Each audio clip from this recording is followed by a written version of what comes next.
BBC News at midnight. This is Brian Perkins. The Prime Minister has said he won't allow Britain to be sidelined in Europe. He wanted to see through to the end the negotiations on monetary union. His remark has been taken as a hint that there won't be an autumn election. The Queen's birthday honours list includes a peerage for Group Captain Leonard Cheshire. Knighthoods are awarded to the Conservative MP, Teddy Taylor, and to Patrick Duffy, the first Labour MP to be knighted for more than a decade. The annual rate of inflation has fallen to 5.8%, its lowest level for nearly 3 years.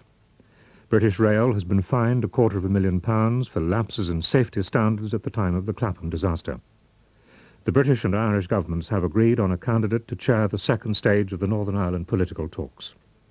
Two leading figures in the British theatre, Dame Peggy Ashcroft and Lord Miles, have died. The Prime Minister, against a background of mounting unease within his own party, has outlined his vision of Britain's relationship with the European community.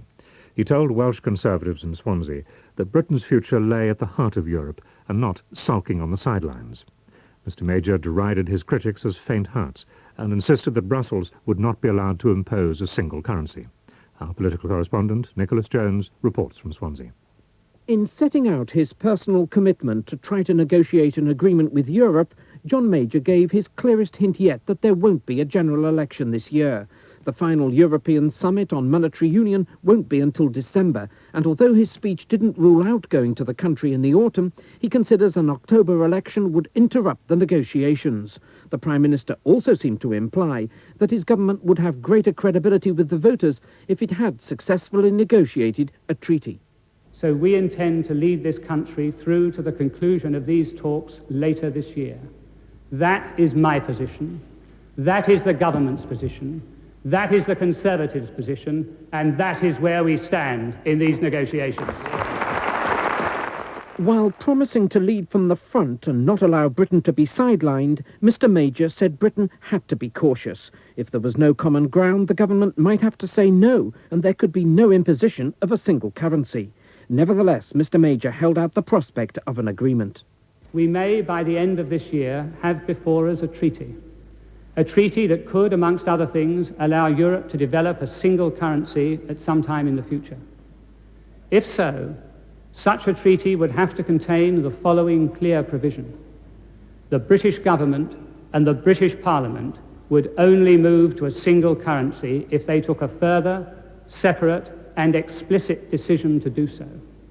Not just when to do so, but whether to do so at all. Mr. Major hopes this negotiating stance will help maintain a truce. He'd clearly rejected the advice of those calling on him to rebuke critics like the Bruges Group because he simply chided them for being faint-hearts and said they should stop sulking on the fringe of talks vital to Europe's destiny. Mr. Major's speech was greeted with the standing ovation customary at Conservative Party conferences. For an assessment of its content and how far it'll go towards silencing the critics outside the hall, here's our chief political correspondent, John Sargent. This was not a traditional rallying speech by a Conservative leader.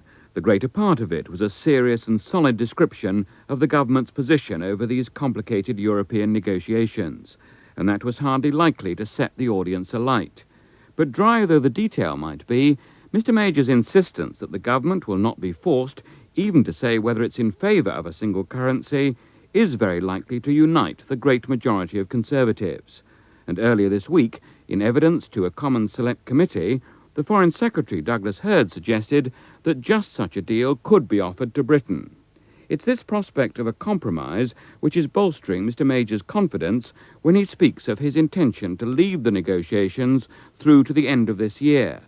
Conservative sources were quick to suggest this implied no autumn election. Understandably, they want to discourage the view that bad opinion polls alone could force a postponement until next year. For many Conservatives, the main problem about this row over Europe has been that it's again shown how vulnerable they can be to a split on this issue. And for them, it's also wasted valuable time they need to build up Mr. Major's positive credentials and to try to destroy the lead Labour appear to have established with the voters. The Labour leader, Mr. Neil Kinnock, said the hint about the election showed that the Tories were divided and frightened of losing. Speaking during a visit to Gwent, Mr Kinnock said Britain should have a good hand in the negotiations on economic and monetary union, provided there was convergence in economic performance between the community countries.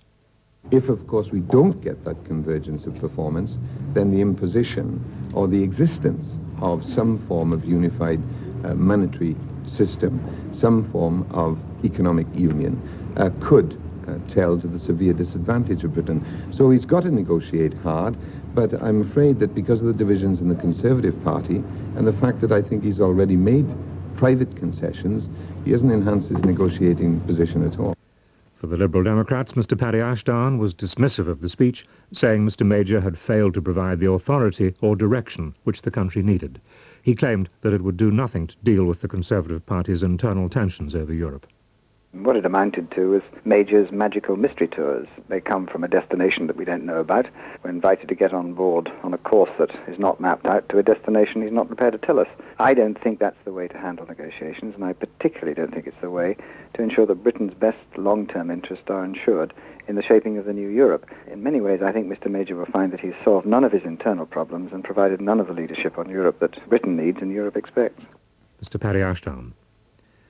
The Queen's birthday honours list has just been published. There's a life peerage for Group Captain Leonard Cheshire, a knighthood for the Tory MP Teddy Taylor, and for the first time in more than a decade, a Labour MP, Patrick Duffy, is also knighted. Altogether, there are just over 1,000 names on the list, the first to be drawn up by Mr Major. Here's Gary Eason. Group Captain Cheshire, who won the VC as a Second World War bomber pilot, is honoured now as founder of the Cheshire Homes for Disabled People. The Conservative MP Teddy Taylor, who has in the past spoken against closer links with Europe, said he was surprised at being recommended for knighthood by Mr Major. Well, I was honestly very surprised and delighted because I didn't think it was the kind of thing that happened to troublemakers like me.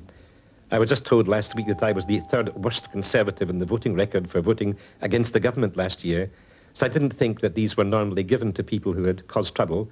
It's a very decent gesture, and I'm very happy indeed. The Labour Party no longer puts forward MPs for knighthoods. Patrick Duffy gets his for his work as president of NATO's political forum, the North Atlantic Assembly.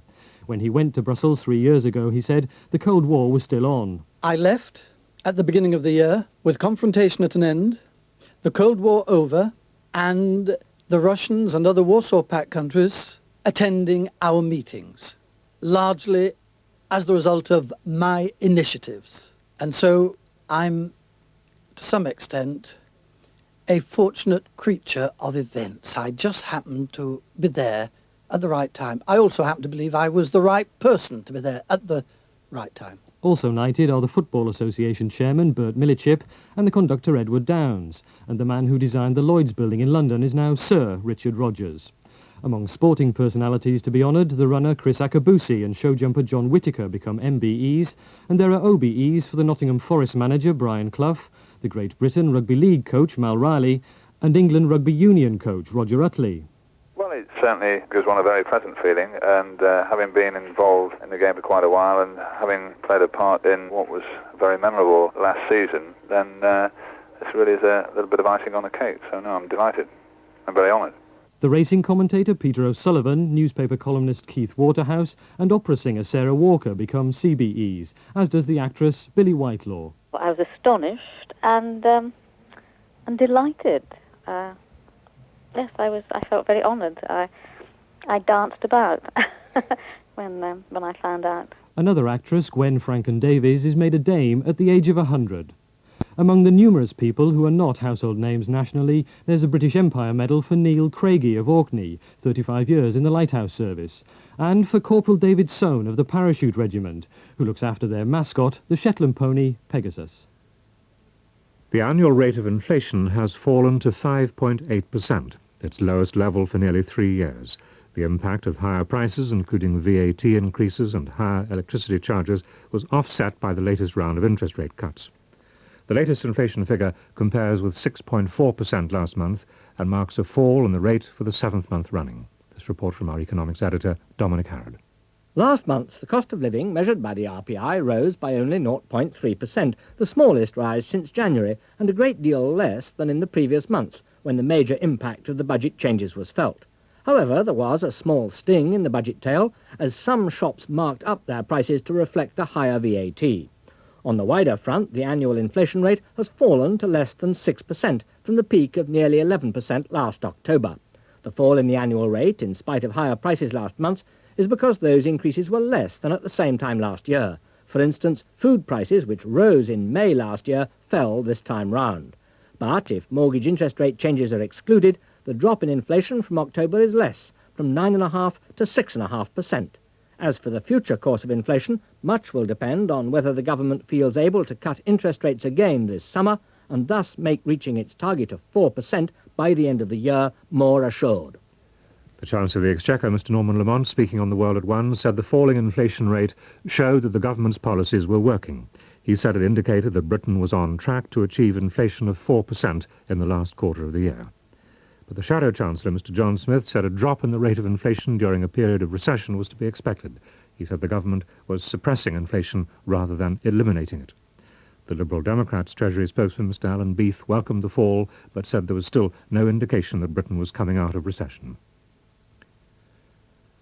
The chairman of British Telecom, Mr. Ian Vallance, is to give his £150,000 pay bonus to charity. Mr. Vallance said he had decided to make the donation some time ago and that it was not in response to criticism of a 43% pay rise last year. The increase took his salary to more than £500,000.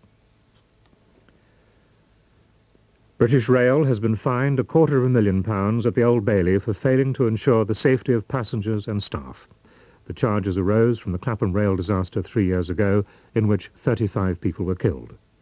The BR chairman said everyone in the rail industry would always regret what had happened. Here's our transport correspondent, Jackie Hargrave. British Rail admitted liability for the Clapham disaster a few hours after it happened. Today it faced what the judge, Mr. Justice Wright, described as public disgrace, as the court heard how safety standards had been allowed to fall below an acceptable level. The current BR chairman, Sir Bob Reid, was at the court to listen to the judgment. The judgment, as far as I'm concerned, the fact that we are here, the fact that we pleaded guilty, the judge recognised what has been done, and he was very fair to us on that. He commended us for the way in which we conducted ourselves, which again I was pleased with. Nevertheless, what he said is right. Being here is a disgrace. We have to live with that, and we have to show in the future that, in fact, this sort of thing can't recur. The court heard that since the tragedy, BR has established a new safety panel and that there are monthly reviews of safety by board members. The independent Chief Inspector of Railways, Mr. Robin Seymour, said he was satisfied that BR had improved standards considerably.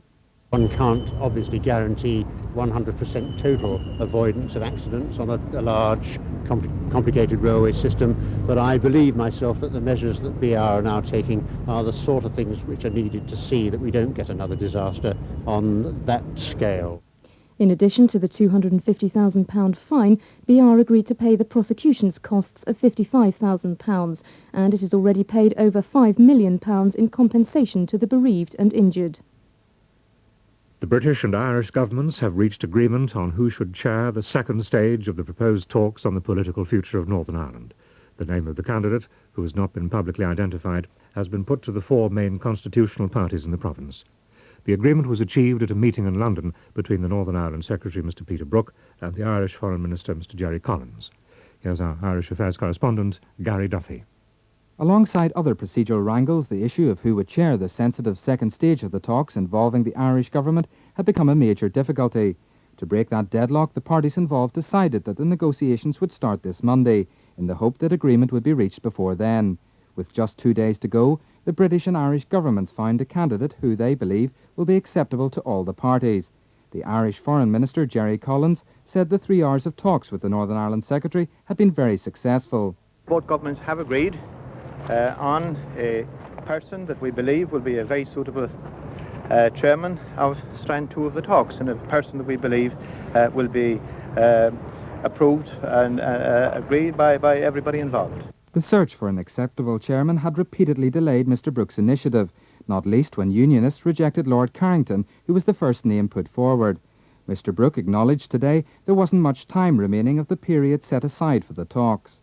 Assuming that we are into talks on Monday, we have a good clear 3 weeks of progress to be made before we have the break, and it would be at the end of that stage to discuss with everybody what they wanted to do thereafter. The name of the person who has apparently agreed to take on the responsibility hasn't yet been made public while the parties are consulted. At one stage, the two governments had around 50 names, ranging from academics to former politicians to consider. If their final choice is acceptable, then the way is at last clear for inter-party talks to start at Stormont on Monday. One of 4 men currently serving prison sentences for the manslaughter of the teenager Jason Swift has been jailed for life at the Old Bailey for killing another boy. Leslie Bailey admitted murdering Barry Lewis, whose body was found in the same part of the Essex countryside as Jason Swift 6 years ago. Barry, who was 6, was playing near his South London home when he disappeared. One of Britain's most distinguished actresses, Dame Peggy Ashcroft, has died in a London hospital at the age of 83. She suffered a stroke 3 weeks ago and never regained consciousness.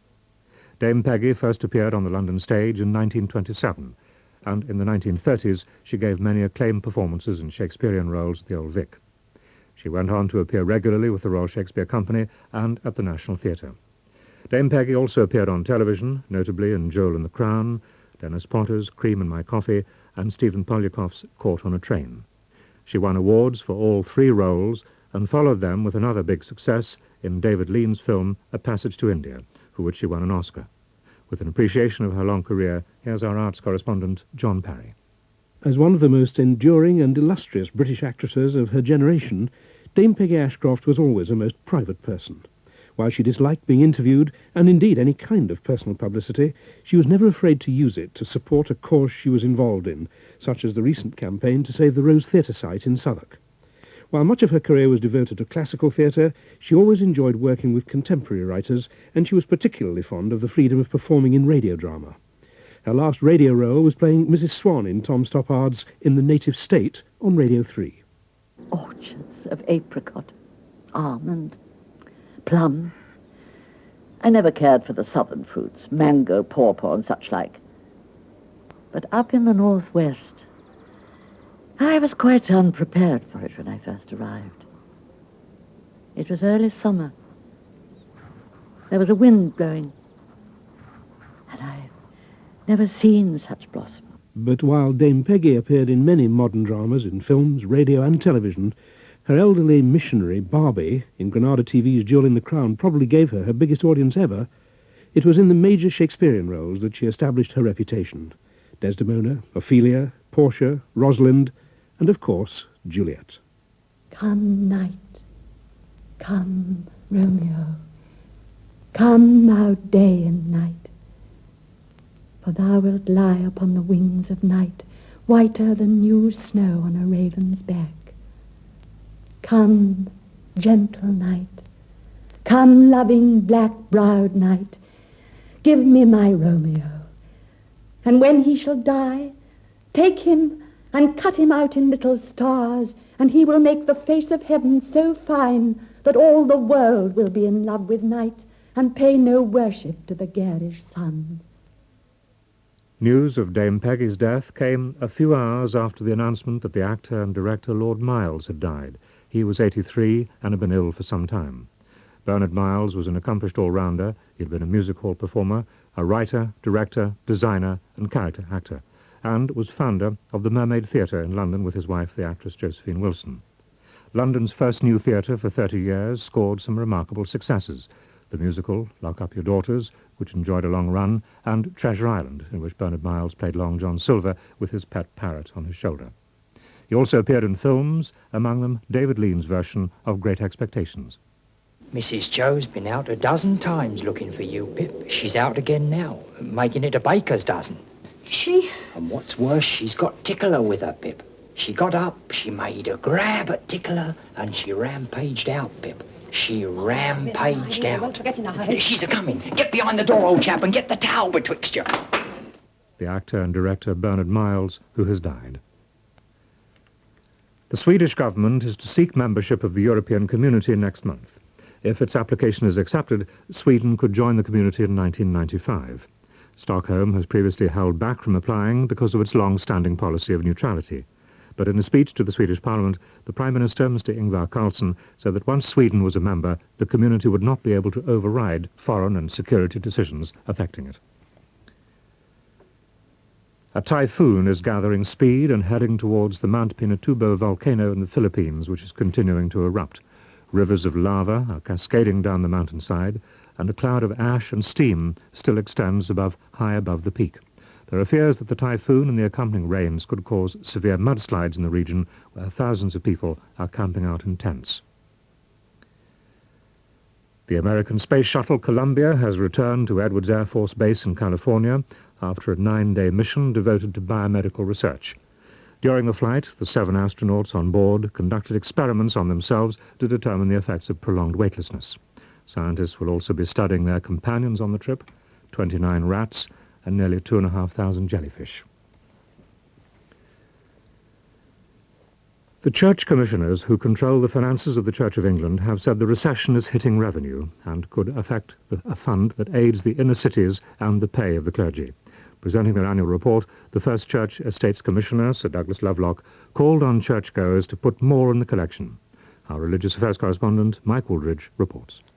If a recommendation by the Church Commissioners' Board of Governors is taken up, the Church Urban Fund will be deprived of a £1 million grant this year it could otherwise have expected, and the fund will have to draw on its reserves to maintain its support of inner-city projects. The Commissioners say the recession can also be expected to keep increases in clergy pay to no more than the rate of inflation for the foreseeable future. Spending on clergy housing and church buildings will be affected as well. The Church of England costs around £1 million a day to run, half of that met by the Commissioners and the rest by church members through their giving. Sir Douglas said a rise in giving from the present average of 2.5% of net income to 3% would make a significant difference, bringing in tens of millions of pounds. He asked those who put a £1 coin in the collection to reflect that they'd probably been doing so for several years, and that it would now buy only some bread and a small piece of cheese. He said the Commissioners expected to go on reducing their investment in property, which had proved too inflexible, and to step up their investment in stocks and shares. On the financial markets, the pound, which had opened strongly, eased steadily against the dollar. It ended 0.15% lower at $1.6325. On the stock markets, the 100-share index in London closed up 7.7 at 2522.3, and on Wall Street, the Dow Jones ended at 3,000.45, a rise of more than 35 points. Now look at the early editions of the morning papers. Several of them lead with the Prime Minister's speech in Swansea. Major attacks EC faint-hearts is the headline in The Independent, which says that the persistent pro-European tone he struck is certain to aggravate hardline critics of government policy on Europe. The Times says Mr Major put his personal stamp on the Conservative leadership, but stopped short of any dramatic declaration underlining a break with the Thatcher years. Under an exclusive tag, Today leads with a report that police are investigating the disappearance of up to £3 million from a top hospital charity. It says fraud squad officers want to interview a woman of 29 who was co-director of the National Hospital Development Foundation and who has disappeared during the past week. The Daily Mirror's front page has a picture of the football manager Brian Clough, who's been awarded the OBE, next to the headline, Old Big Ed. It says that's what Mrs. Clough reckons the initials stand for in her husband's case. The creation of a so-called Super League of England's top football clubs looks increasingly likely after First Division chairman called off a meeting with the Football League on the subject. The unexpected decision came at the end of the League's annual general meeting, and as our sports correspondent Steve McCormick reports, it's a blow to the League's hope of controlling change in English football. The Football League now accept that some form of Premier or Super League will emerge within the next year or two. What they're now trying to do is ensure that such a league remains within their jurisdiction, rather than being hived off by the Football Association, with whom the league have been engaged in an unedifying public slanging match in recent weeks. Before today's AGM, it appeared that the league had high hopes of retaining control. They'd arranged to bring all First Division clubs together next week to see if their desires for change could be achieved within the existing structure.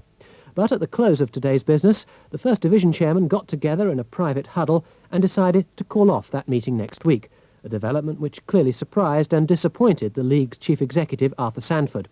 It now seems most First Division clubs have all but made up their minds. Mr. Sanford's hopes now lie on a meeting he's having on Monday with the FA's chief executive, Graham Kelly. If they can't agree, the matter may find itself the subject of messy and expensive court action. In New York, the American sprinter Leroy Burrell has set a new world record of 9.9 seconds for the 100 metres. The previous record of 9.92 seconds was set by Carl Lewis at the Seoul Olympics in 1988. The England cricket selectors have made one change from the team which won the first test against the West Indies. For the second, which begins at Lord's next Thursday, the Gloucestershire pace bowler David Lawrence replaces Chris Lewis. The squad of 13 is Gooch, Atherton, Hick, Lamb, Ramprakash, Smith, Russell, Pringle, De Freitas, Illingworth, Malcolm, Watkin and Lawrence. The headlines again. The Prime Minister has insisted that Britain will not accept the imposition of a single currency, but stressed that the country's future lay at the heart of Europe. The Queen's birthday honours list includes a peerage for Group Captain Leonard Cheshire. Knighthoods are awarded to the Conservative MP, Teddy Taylor, and to Patrick Duffy, the first Labour MP to be knighted for more than a decade. There's been a fall in the annual rate of inflation to 5.8%, the lowest level for nearly 3 years. British Rail has been fined £250,000 for poor safety standards at the time of the Clapham disaster. The British and Irish governments have agreed on a candidate to chair the later stages of talks on the future of Northern Ireland. The two Unionist Party leaders are to meet tomorrow to discuss the choice. Dame Peggy Ashcroft and the actor and director Lord Miles have died. BBC Radio News. And now, with the weather forecast, here's Frank Green. Good evening. Many places in England were dry and bright today, but the weather's far from settled. Last night there were a lot of showers in Scotland and Northern Ireland, but over England and Wales it was a mostly fine, clear night. Just a few showers scattered about, mostly in Northern England. Today much of Scotland had some sunshine, but there were showers nearly everywhere. Northern Ireland had some bright weather here and there, but there were showers in most places, some of them heavy. There were 1 or 2 thunderstorms as well. And Belfast was the wettest place in the 24 hours up to 6 o'clock this evening, with over 1/3 of an inch of rain. Wales was sunny early on this morning, then the weather clouded over during the morning, and rain reached Dyfed early this afternoon as a depression in front approached the British Isles from the Atlantic, and this rain then spread to all of Wales this evening. Over England there was some sunshine everywhere. Herne Bay in Kent had almost 12 hours of sunshine today, and many places were dry for a good part of the day. But there were some showers, especially in northern England. And then by mid-afternoon that depression in front had brought cloudy weather to Cornwall as well, with rain, and this wet weather has spread to much of central and southern England this evening, and there's been some heavy rain here and there. It's been a cool June day nearly everywhere. Temperatures over much of the United Kingdom 13 to 16 Celsius, and at Cape Wrath on the north coast of Scotland only 11.52. East Anglia and South East England were a bit warmer, 17 or 18, and at Clacton the temperature got to 19 Celsius, 66 Fahrenheit. Tonight over Scotland and Northern Ireland there'll be a lot of cloud and there'll be showers as well. It's raining now over Wales and much of southern England and parts of central England as well, and this wet weather will spread to all of England overnight, and there'll be some heavy rain, and in the south there'll be some hill and coastal fog. On Saturday, Scotland and Northern Ireland will have a little sunshine, but there'll still be a lot of cloud, and there'll be showers as well, and temperatures will be much like today's. Northern England, much of Wales and the Midlands and East Anglia will be cold and wet. There'll be heavy rain now and again. In southern England and the extreme south of Wales, rain in the morning, but the afternoon should turn a bit brighter, although there could still be some showers, and temperatures much the same as today. Tomorrow night, Northern Ireland and Scotland will have clear spells and showers. England and Wales will have more rain for a while, but it will turn clearer everywhere by Sunday morning. Sunday and Monday will be cool, showery days. There'll be some heavy rain. On Tuesday, Wales and central and southern England, bright early on, but cloudy weather with rain over northern England. Northern Ireland and Scotland will spread southwards to all areas.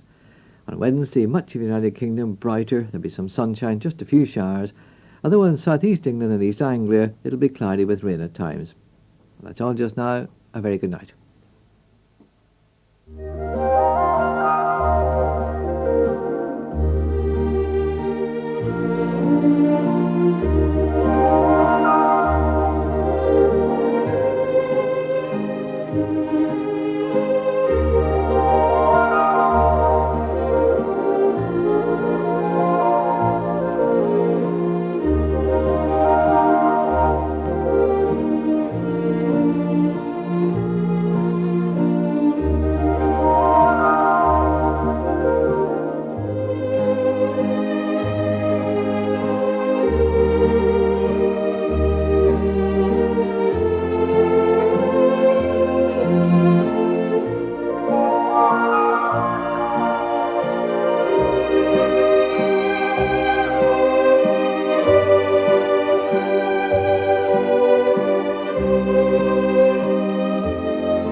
Now, the shipping forecast issued by the Met Office at 2343 on Friday the 14th of June.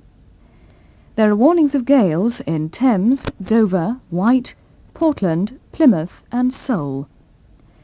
The general synopsis at 1900. Low, Southwest Island, 1006, expected Humber 996 by 1900 Saturday.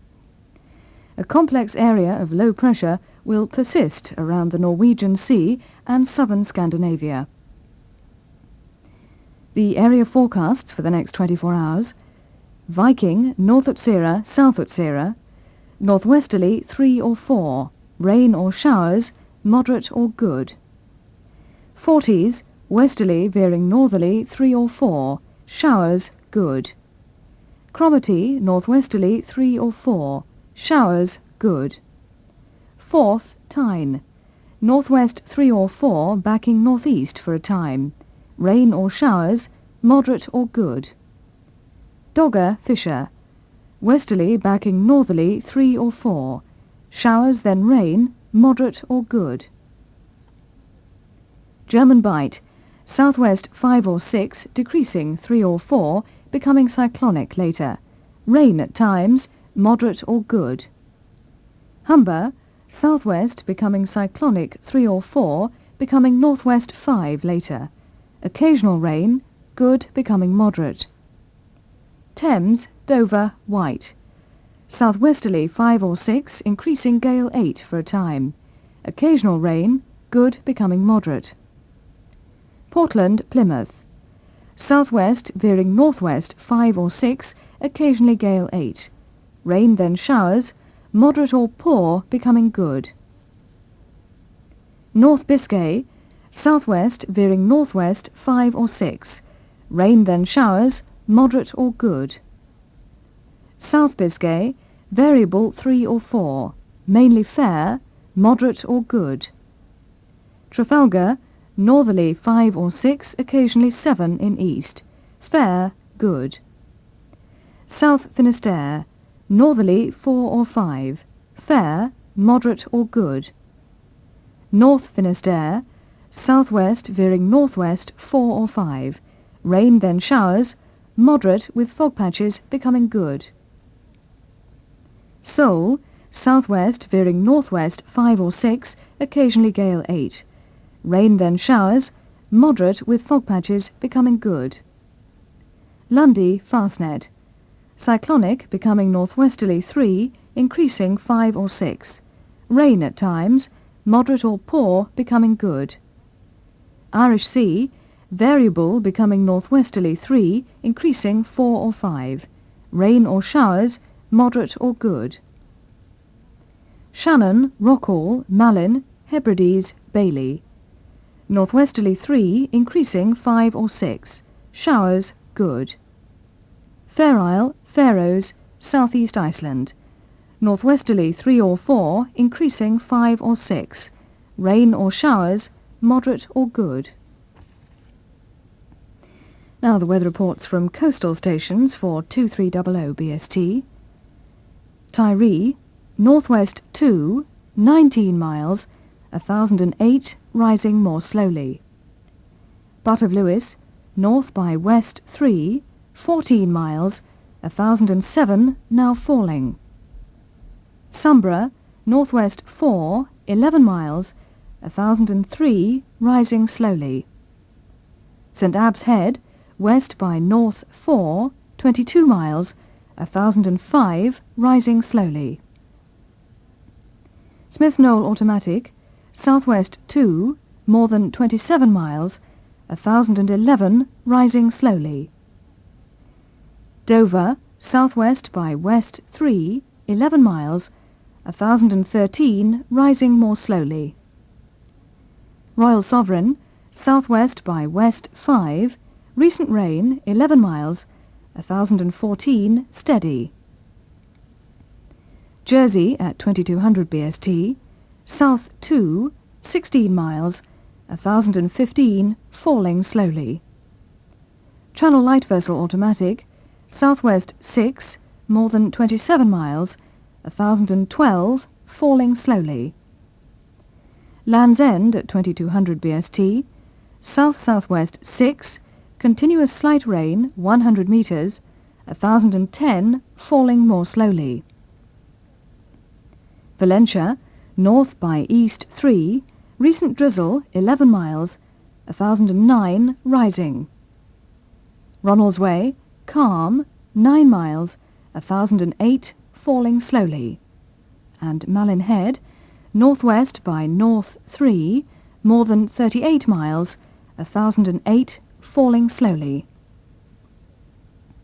Now the weather forecast for the inshore waters of Great Britain and Northern Ireland until 1800 hours. A low off southwest Ireland at 1800 is expected to deepen a little as it tracks east to be near the Wash by Saturday midday. Associated fronts will sweep quickly across southern Britain. The low to the north is now over Scandinavia. The northwesterly flow over northern Britain will be light. From Berwick-upon-Tweed to Lowestoft. Wind southwest 3 or 4, backing southeast or becoming variable, then later north 4. Rain, visibility moderate or poor. From Lowestoft to Dungeness, wind southwest 3 or 4, backing southeast, then veering southwest and increasing 5, locally 6 for a time. Rain, becoming intermittent later, visibility moderate or poor. From Dungeness to Hartland Point, wind southwest 5 or 6, increasing locally 7 at times, then veering northwest 5, locally 6. Rain or drizzle at times, visibility moderate or poor, perhaps local fog patches. From Hartland Point to the Mull of Galloway, wind variable 4, becoming north or northwest 4 or 5. Rain becoming intermittent later, visibility moderate becoming good. From the Mull of Galloway to Cape Wrath, including Carlingford Loch to Loch Foyle. Wind northwest 4 or 5. Showers becoming more frequent later, visibility good. From Cape Wrath to Aberdeen, including the waters around Orkney and Shetland, wind northwest 3 or 4. Occasional showers, visibility good but locally moderate at times. From Aberdeen to Berwick-upon-Tweed, wind northwest 3 or 4, becoming variable or northeast for a time, then later north 3 or 4, mainly fair, visibility good. Finally, further weather reports from coastal stations for 2300 BST. Boomer, south by west 1, precipitation within sight 9 miles, 1006, rising more slowly. Bridlington, west-southwest 3, 11 miles, 1008, rising slowly. Walton on the Naze, southwest 3, 8 miles, 1012, rising slowly. St. Catherine's Point, southwest by west 4, continuous slight rain 9 miles. Land's End at 2200 BST, south-southwest 6, continuous slight rain 100 metres, 1010, falling more slowly. Mumbles, southeast 5, continuous moderate rain 3 miles, 1008, falling quickly. Valley, south-southwest 2, intermittent slight rain 19 miles, 1009, falling more slowly. Liverpool Crosby at 2200 BST, west 4, 16 miles, 1009, steady. Ronaldsway, calm, 9 miles, 1008, falling slowly. Killock at 2200 BST, calm, 9 miles. Orlock Head at 2200 BST, southwest 1, 22 miles, 1009, steady. Larne at 2200 BST, calm, 14 miles. Causewell Point at 2200 BST, west 1, 19 miles. Prestwick, west 1, 19 miles, 1008, rising more slowly. Benbecula, north by west 3, 11 miles, 1008, rising slowly.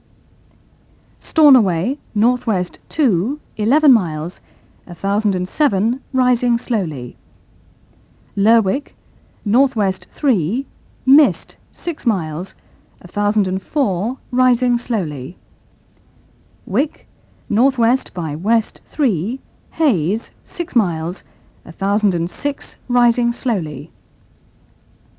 Aberdeen, west-northwest 1, 19 miles, 1006, rising slowly.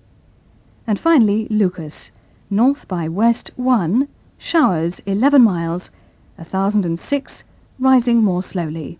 And that's the end of the shipping forecast. And I'm afraid that's all from Radio 4 for the time being. Not for long, though. I'll be back with you at 5:45. But you don't have to switch off your radio now, because our long-wave and medium-wave frequencies will be carrying the programmes of the BBC World Service until we return. Enjoy your weekend, and do join us again if you can. This is Jenny Lane wishing you a very good night. Good night.